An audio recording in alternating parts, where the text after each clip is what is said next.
Hello students, welcome. So students, in today's video we're going to study BA third semester lesson number 1, Sonnet 18 by William Shakespeare. Basically Shakespeare has written 154 sonnets.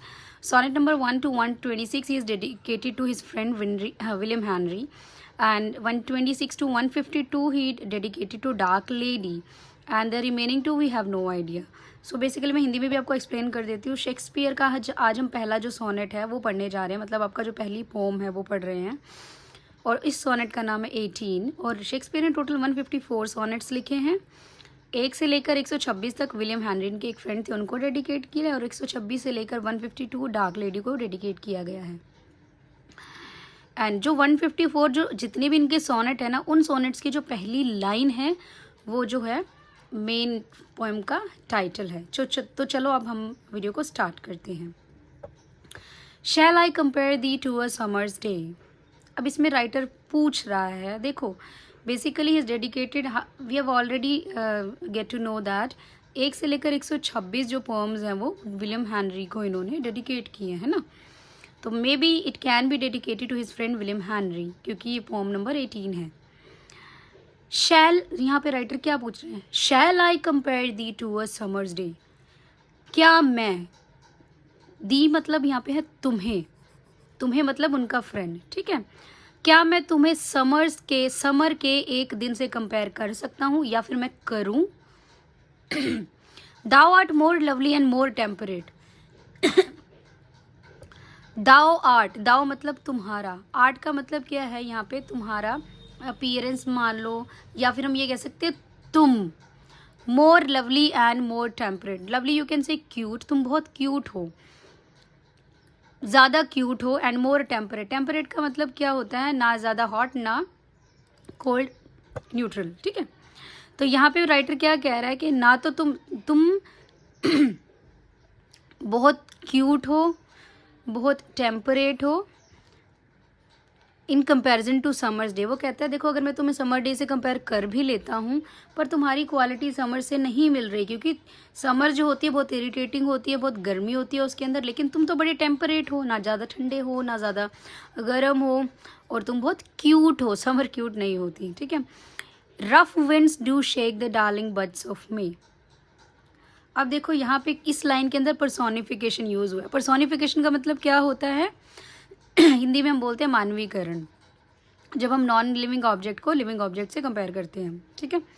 यहाँ पे क्या है, rough winds do shake the darling birds of May. Darling birds of May जो है यहाँ पे हुआ है पर्सोनिफिकेशन, ठीक है.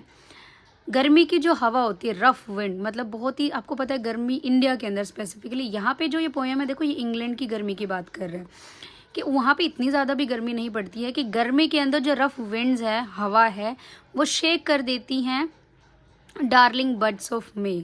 मे के अंदर जो नए जो फूल निकलते हैं या नई कलियां जो निकलती हैं उनको शेक कर देता है, विच मीन्स टू से कि नई जो चुभने वाली हवा है वो इवन कलियों को भी हिला के रख देती है.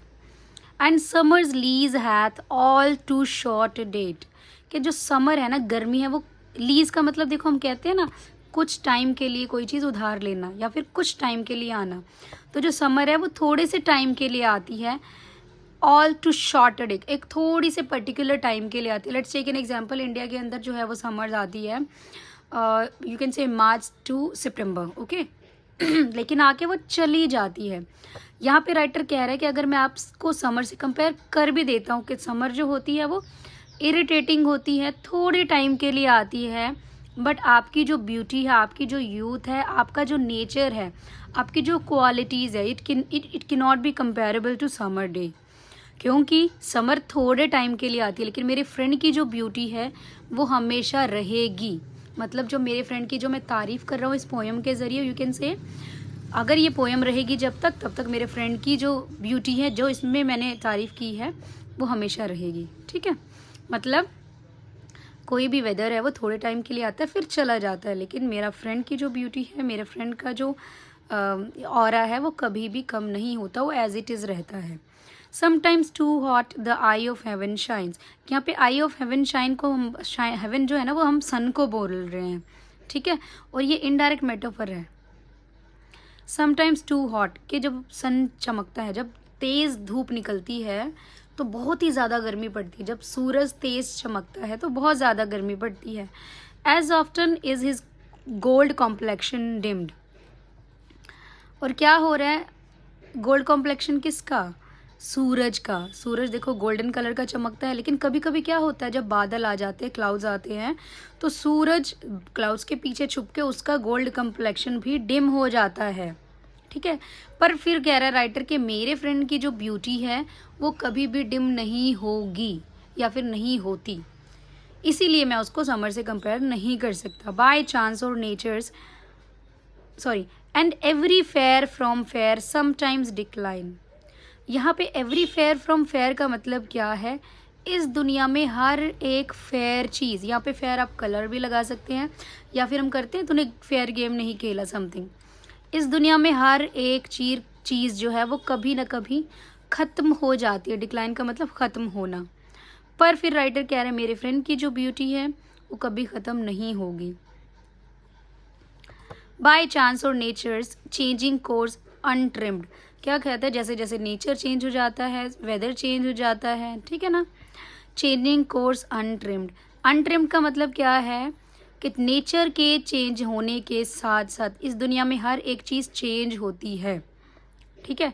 फॉर एग्जाम्पल जब ऑटम आता है सारे पत्ते झड़ जाते हैं, और जैसे स्प्रिंग आता है तो सारे जो फूल वगैरह वो उग जाते हैं। कहने का मतलब क्या है यहाँ पे कि मौसम की मार से कोई भी नहीं बचा, पर मेरे फ्रेंड पे उसका कोई भी असर नहीं होता। By the eternal summer shall not fade, eternal summer यहाँ पे फ्रेंड की ब्यूटी को वो बोल रहा है कि मेरे फ्रेंड की जो ब्यूटी है वो इटर्नल है, वो कभी भी फेड नहीं होगी। यहाँ पे भी मेटाफर यूज़ हुआ है। Nor lose possession of that fair thou owest, कि मेरे फ्रेंड की जो ब्यूटी है उस पे उसका जो पोजेशन है उसकी ब्यूटी ही है, ठीक है। और वो जो उसने ओन करके रखी है, जो उसकी ब्यूटी है उस पे उसका अधिकार है, और वो ब्यूटी कभी भी ख़त्म नहीं होगी।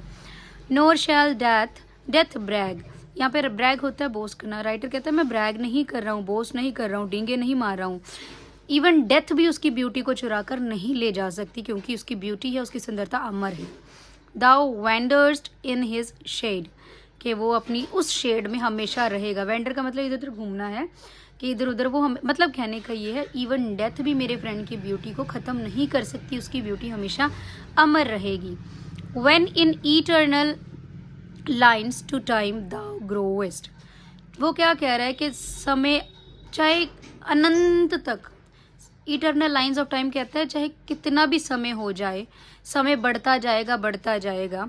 सो long as man can breathe, मतलब कहने का है अनंत तक, जब तक इंसान ब्रीद कर पा रहा है, और आइज़ कैन सी, जब तक इंसान की आंखें देख पाती हैं या फिर ब्रीद कर पा रहा है इंसान।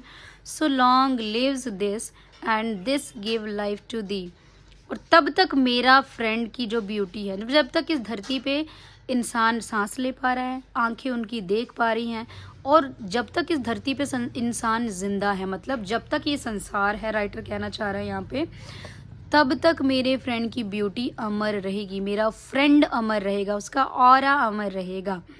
और यहाँ लॉन्ग लिव के अंदर एलिट्रेशन यूज है। एलिट्रेशन का मतलब होता है अनुप्रास अलंकार, repetition of a particular sound और वर्ड, ठीक है।